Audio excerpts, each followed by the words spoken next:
Hey everyone, welcome back to Oversea Ghosts. I'm Blackmond.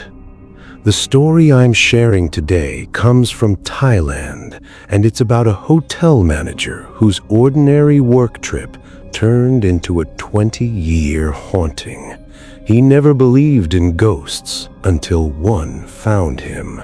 If you enjoy these real encounters, hit like, share with a friend, and subscribe to the channel.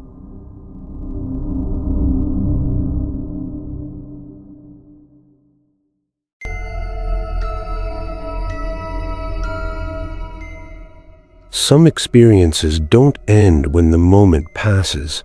They linger, they follow, they reshape the architecture of your reality until you no longer trust what your eyes show you. This is the story of how I learned to see and how I spent 20 years trying to unlearn that sight. It began with a hotel. Not just any hotel, but one that would become the fulcrum upon which my entire perception of the world would tilt. I was working in hotel management back then, 20 years ago, part of a foreign franchise group handling marketing and sales. My role took me to properties undergoing renovation or rate adjustments, particularly those needing sales direction. It was routine work, the kind that should have blended into 1,000 other business trips. But one assignment in a provincial town, I'd rather not name it as the hotel likely still operates, and naming the province would point directly to it, would prove anything but routine. The property sat surrounded by dense forest, the only building of its kind in that area. A 3-star establishment built in traditional Thai style, it possessed a strange, isolated beauty. The owner of the adjacent hotel, one we already managed, had contacted our company. His neighboring property sat empty, desperate for guests, and he wanted our marketing expertise. Since I was already overseeing the hotel next door, I was dispatched to assess the situation. I traveled from Bangkok with a male assistant, Sin. A female colleague, Jane, would join us later that night. We arrived around 6 in the evening. The staff had dwindled to just a handful, security and reception, since other departments had gone home. The building itself resembled a provincial school, 3 stories, open balconies running along the front, guest rooms where classrooms might have been. From the front desk, you could see the entire balcony structure, every door, every shadow that moved across it. But what caught my attention first were the dolls. 2 of them positioned at the bottom of the main staircase, traditional Thai wooden figures with hands pressed together in the Y gesture of respect. Their placement felt wrong, almost aggressive in its insistence on tradition. Combined with the encroaching forest, the atmosphere shifted from merely private to something else entirely, something that made the hair on my neck stir. I told myself I was being foolish. I've never been afraid of ghosts. People described me as strong-minded, unshakable. I believed them. Sin and I took our rooms on the 2nd floor, with Jane's room beside mine. A staff member helped carry our bags across a lawn dotted with trees, past a round wooden swing, the kind where 2 people sit facing each other, rocking back and forth. I remember analyzing the space clinically, searching for selling points. Private, Thai luxury, family-friendly. The wind moved gently through the trees. Everything suggested peace. Everything except the feeling in my chest. We settled in and called Jane. She'd arrived near midnight. As her superior, and as a man waiting for a woman traveling alone at night, I felt obligated to wait for her. Sin and I passed the hours with television, limited channels, poor signal, and paperwork. I kept glancing at the balcony. Beautiful, yes, but wrong somehow. Eerie in a way I couldn't articulate. Around midnight, I told Sin I'd go down to wait for Jane. He stayed in the room. I stepped into the corridor, descended the stairs, crossed the lawn. The night had settled thick and warm around the building. Then I saw her. A woman approached me across the grass. She wore the uniform of hotel management, white blouse, black skirt, suit jacket draped over her shoulders. Professional, polite. She greeted me with the standard Thai "Why" and asked if I was staying at the hotel. "Are you staying at the hotel?" I explained I was there to survey the property, to prepare for marketing work. She asked if I found it beautiful. I agreed. The atmosphere was good, the setting private and appealing. She listened, then walked to the swing and sat down. "Is it beautiful here? Is the atmosphere good?" "Yes, it's good. It's good." That was when my professional assessment faltered. Staff don't sit with guests. Staff don't lounge on decorative furniture while conducting business. I felt a silent criticism rise in my throat, but I suppressed it. First day, new property, I had no context for their protocols. She kept asking, "Is it beautiful here? Is the atmosphere good?" The repetition began to feel strange, mechanical. I answered automatically, "Yes, it's good. It's good." I considered joining her on the swing, establishing rapport, gathering information about the property's history. Before I could move, she stood and approached me. The light was poor, just distant security lamps and moonlight filtering through the trees, but I could see her face clearly enough, too clearly. "I love it here. I love it here. I like it here. I want to be here."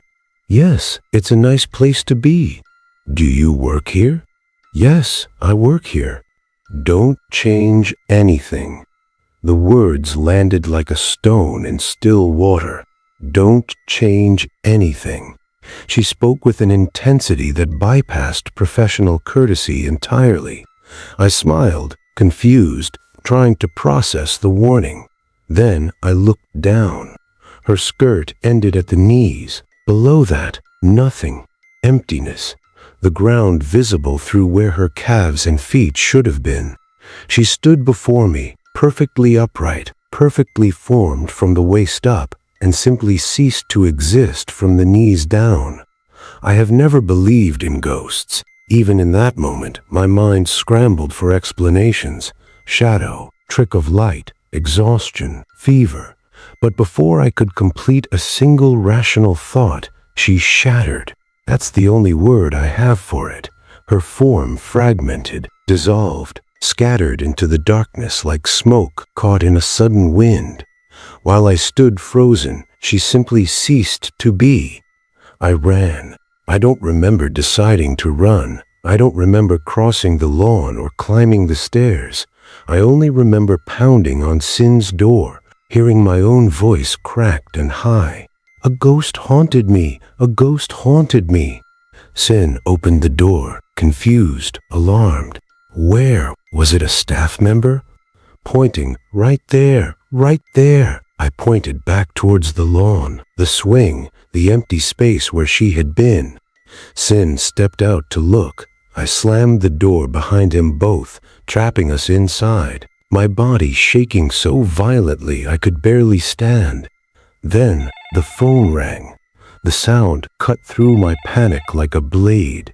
Sin moved to answer. I grabbed his arm. "Urgent. Don't answer. Don't answer, Sin. Don't answer. It might be Jane calling." Even as I said it, I knew it wasn't Jane. I knew with absolute certainty that whatever had been outside was now trying to come through the phone. The ringing continued. Simultaneously, 3 sharp knocks sounded at the door. Knock, knock, knock. Sin didn't listen. He opened the door. No one was there. The balcony stretched empty in both directions. If someone had run, we would have heard footsteps. If someone had hidden, we would have seen them. The balcony offered no concealment. The phone continued ringing. I pushed past Sin and ran, not toward the room, but away from it, down to the front desk, desperate for human presence, for witnesses, for anything solid and real. The receptionist looked up, surprised. I demanded to know if anyone had called the room. "No," she said. Jane hadn't arrived yet. No calls had been placed to the second floor. I said nothing. What could I say? When Jane finally arrived, I tried to tell them everything. The woman, the swing, the missing legs, the dissolution. The security guard approached, listened, then accused me of hallucination. There's nothing, you're imagining it. But he stayed with me that night, and in his staying, I saw something shift in his eyes. He had seen something too. I pressed him, but he wouldn't speak. The front desk staff maintained similar silences, asking only if I was all right, offering to let me sleep in the lobby. Jane went to her room with the security guard as escort. I refused to follow. I asked for a cushion, not a bed, just a cushion, and slept on the floor of the front desk, surrounded by the mundane sounds of a hotel at rest. Let them call me coward. I had seen what I had seen. Morning brought no relief. The hotel owner arrived with several others. Sin, I learned, had called our neighboring property for assistance. They found me feverish, disoriented, physically ill in a way that transcended fear. The owner pulled me aside. "I'm not blaming you, but can you help me look at something? The staff told me you were talking to someone last night. Who was it? What did you tell them?" He showed me photographs, several of them. "Is this the person?" I pointed without hesitation. "Yes, this person." Silence spread through the room like a physical substance. The security guard looked at the floor. The receptionist turned away. The owner began to cry, great heaving sobs that seemed to tear something loose from deep inside him. When he could speak, he told me the woman in the photograph was his daughter. She had died in a gas explosion. She had managed this property. She had never left it. I collapsed. I don't remember falling. I remember waking in a hospital, vomiting continuously, my body rejecting not just food, but reality itself. The hotel arranged a major merit-making ceremony, a traditional Thai Buddhist ritual to honor the dead and ease spiritual unrest. I asked to be removed from the project entirely. I would handle marketing from Bangkok. I would not return to that property. I could not.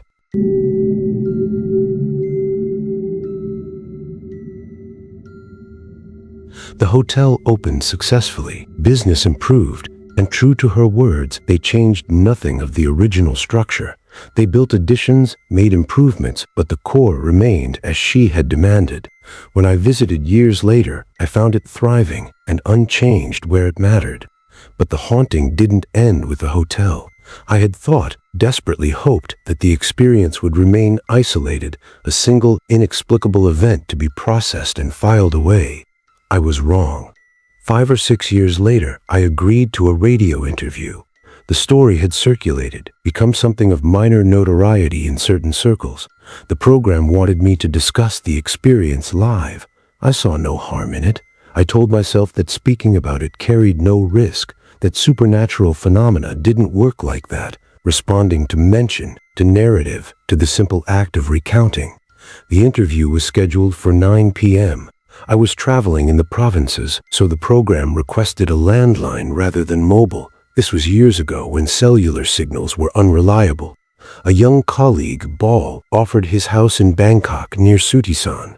His place sat in a row of wooden townhouses, the last unit in the line, adjacent to both the temple and the cemetery. The telephone waited upstairs in a room with a single window overlooking nothing, no balcony, no fire escape, just a sheer drop to the ground below. Ball remained downstairs. I climbed the stairs alone, settled into a chair, and answered when the program called. I spoke continuously, detailing the hotel encounter, the woman, the warning, the aftermath. I was near the end of my account when I glanced at the window. She was there, the same woman, outside the second-story window, with no possible means of standing there. No ledge, no ladder, no architectural feature that could support a body. She appeared, then vanished, like a frame cut from a film. "Excuse me, she's just appeared at this window." I don't know if the program went silent. I wasn't listening anymore. I shouted for Ball. "Ball!" He ran upstairs, saw what I saw her, or saw enough of her to understand, and reacted with more presence of mind than I possessed. He hung up the phone, grabbed my arm, and dragged me down the stairs. We ran into the street. I looked back and saw her following, not walking, but floating, gliding above the pavement with that same serene expression, those same missing legs. Ball pulled me through the temple gates. The moment we crossed the threshold, she disappeared. We spent the night in the temple grounds, two grown men huddled near a shrine waiting for dawn.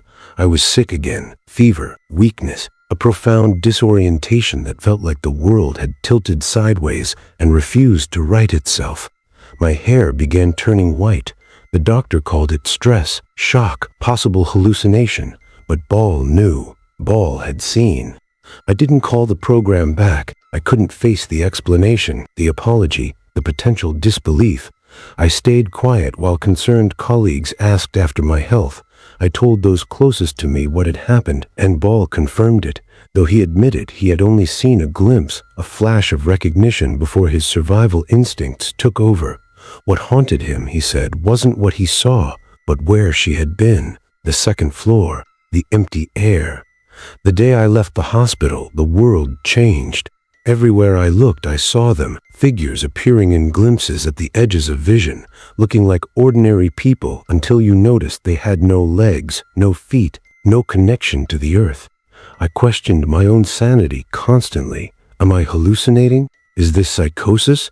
I had never experienced anything like this before the hotel.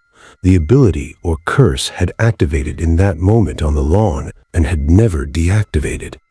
I am Christian. This matters because my faith had always provided a framework for understanding reality, and that framework had no room for restless spirits. I sought counsel from my pastor in a church that was less cathedral than meeting hall, led by clergy who preferred the title pastor to more elaborate honorifics. He listened to my account and offered an interpretation I hadn't expected. I possessed a kong pratan, a gift in Thai terminology, though he framed it in Christian context as the gift of discerning spirits, a divine endowment meant to perceive spiritual realities invisible to others. I don't want it. If this is from God, I reject it. I don't want to see. I don't want to know. But rejection proved insufficient. The visions continued. Wherever I went, I felt followed, watched, accompanied by presences I could perceive but not understand. The suffering was constant, a low-grade terror that spiked into acute panic without warning. Ball, witnessing my deterioration, intervened again. His mother in Chonburi, he said, understood such matters. We traveled to see her. She was practical, unsurprised by my account. It's nothing complicated. Use coconut water. Wash your face with it. Bathe in it. I followed her instructions precisely, and gradually the visions faded. I stopped seeing the legless figures. The world returned to its solid, dependable state. But the gift, or curse, hadn't truly departed. It had simply withdrawn. Others began seeing what I could not. My girlfriend, before she passed away, would sometimes glance at my right shoulder and ask if I felt pain there. "It looks like you're carrying something," she'd say. I felt only heaviness, a vague pressure that I dismissed as fatigue or posture. She would press, "Does it hurt? Is it heavy?" I would admit, "Yes, it feels heavy." She would look away, saying nothing more, and I would pretend not to understand. There was another incident, minor but telling. I visited the old Saha Mungkal film studio at RCA being Royal City Avenue, a famous entertainment and nightlife district in Bangkok, and encountered a fortune teller there. He insisted I select a card. I refused repeatedly. By then, I feared all supernatural inquiry, all attempts to read or reveal what lay beneath surface reality. Finally, to satisfy him, I picked one without looking. He studied it and told me I had something around me constantly, something that would remain for a long time. The fortune teller, famous now, though I won't name him, saw what others had begun to see, the companion I couldn't perceive but apparently carried. The pattern established itself over years. I would encounter something inexplicable, fall ill, recover, and find the sensitivity slightly diminished but never eliminated. Working in entertainment production, lining up appearances, producing films like Bong Rajan provided no immunity. During the Bong Rajan production, approximately 20 years ago, a flat tire stranded me overnight at a temple in Bong Dong, then an undeveloped rural area in northeastern Thailand. A monk sat with me, discussing Naga spirits, serpent-like beings from Buddhist and Hindu mythology, and correcting popular misconceptions about them. The next morning, the abbot informed me that no monk had stayed at the temple. He had been alone. I had met another one. I developed strategies. I told myself repeatedly, I don't want to see. I don't want to see. I chanted protective verses. I avoided horror films entirely, still do. And yet here I am, recounting this on a ghost radio program, because my younger colleague played it during a drive, and I heard others sharing their truths, and I wanted to add mine. Even afraid, I wanted to speak. The adaptation took 10 years, a full decade, to accept that this sensitivity, this gift, would not simply vanish. I learned to live with it, to function despite it. The fear never fully disappeared, but it became manageable, familiar, like chronic pain that you stop noticing until something reminds you of its presence. 2 weeks ago, that reminder came. I was lying in my office's living room area, my own building, where others had reported strange occurrences, but I had remained unaffected, when the curtains moved. Large curtains, normally closed when anyone passed through. That day they had been left open. They closed themselves, slowly, deliberately, with no wind, no person, no explanation. Who closed them? I asked. No one had. She came to show me, whoever she is, whatever they are, the presence that has followed me since that hotel lawn, that second-story window, that decade of learning not to see. The pastor was wrong about one thing. He said the gift would depart eventually, that such sensitivities fade with time or age. It hasn't, not yet. Perhaps when I'm older, perhaps never. What I know is this: the woman from the hotel appeared twice, once where she died, once where I spoke of her. 5 or 6 years between sightings, different locations entirely. She knew I was talking about her. She responded to narrative, to memory, to the act of making her story public. This suggests intention, awareness, a persistence that transcends physical place. A few months ago, I returned to the hotel. I stood on that lawn, near that swing, and I apologized. If I had spoken ill of her, if my fear had dishonored her, I asked forgiveness. The business thrives. The structure remains as she wished. Perhaps my voice, repeating her warning, "Don't change anything," helped ensure that preservation. Perhaps that was why she appeared to me in the first place, sensing even then that I possessed the send, the sensitivity, the sixth sense that would allow her to communicate across whatever boundary separates her existence from ours. I don't understand the mechanics of it. I don't understand why some people see and others don't, why the ability activated in me at that specific moment, why it persists when I have rejected it so completely. The church calls it a gift. Thai spiritual tradition calls it sen. The terminology differs, but the experience remains constant. A permeable boundary between worlds, and me standing perpetually at that boundary, unable to step fully back into the solid world I once inhabited. The story isn't over. I suspect it won't while I live. I've adapted, as people do, to the conditions of their existence. I avoid triggers, manage symptoms, accept the weight on my shoulder that others can see and I can only feel. I function, I work, I survive, but I do not understand. And in the small hours when the curtains move, or the phone rings unexpectedly, or a figure appears at the edge of vision, I still feel that same terror I felt on the hotel lawn 20 years ago. The terror of seeing something that should not be seen, of being seen in return, of being chosen for a gift I never wanted.